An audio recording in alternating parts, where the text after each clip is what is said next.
Let's bring in Fred Fleitz now. He's former National Security Council Chief of Staff and CEO of the Center for Security Policy. We're going to hear from President Biden and the new German Chancellor in about an hour's time in a joint news conference.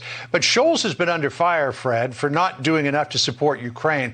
He told the Washington Post, quote, "It's absolutely clear that in a situation like this, all options are on the table. Please understand that I will not get into any specifics, but our answer will be united and decisive."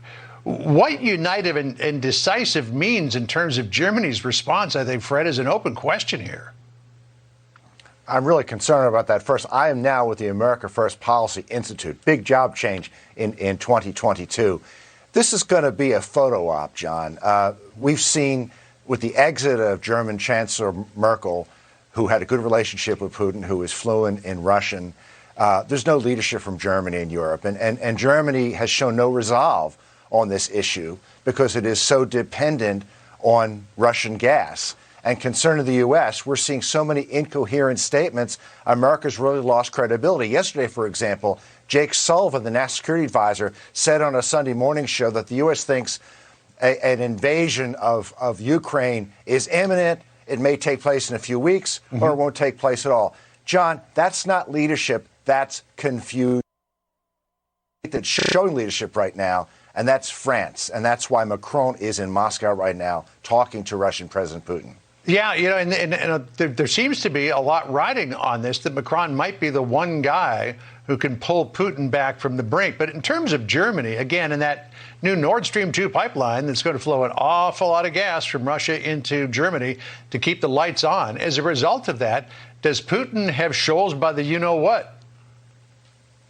He definitely does. The Germans will not commit to turning that pipeline off or not starting it up if there's an invasion. In fact, the Germans are talking about getting exemptions from sanctions. Exemptions from sanctions the U.S. may implement if there's an invasion of Ukraine. And the reason is simple. The Germans have shut down the nuclear plants. They're shutting down coal-fired electricity plants. They need Russian power, and especially in the middle of the winter. So I think that we really are looking at Macron, who has a better relationship with Putin. Putin trusts him. And Macron is pushing both to get Russia involved in Europe as a European nation and to stop pushing Russia towards China. That's what the U.S. should be doing if it had a serious foreign policy. You know, it's interesting that Macron really is beginning to emerge as a leader of measurable strength in Europe, whereas Germany is beginning to wane. You know, the German government keeps citing German laws saying, oh, no, we can't provide lethal support to Ukraine.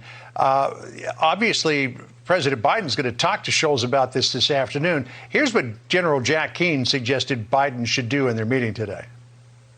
I hope that President Biden takes out his wire brush today and deals with the chancellor on this. He has no intention of ever firing a shot at Russia. Think of that.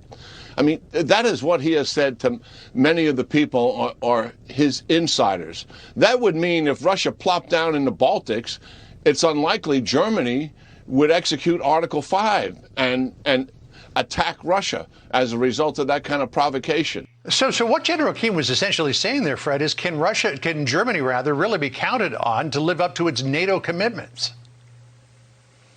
I think concerning Russia, it probably can't right now because Russia has Germany's number when it comes to energy.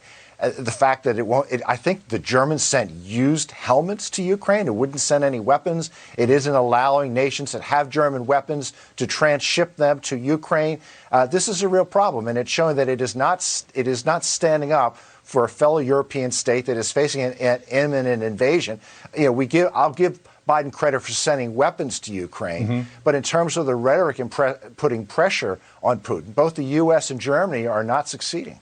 All right. Well, we'll see if Macron can walk Putin back from the brink. Fred Fleitz, as always, good to talk to you. Thank you. We'll change the title, by the way.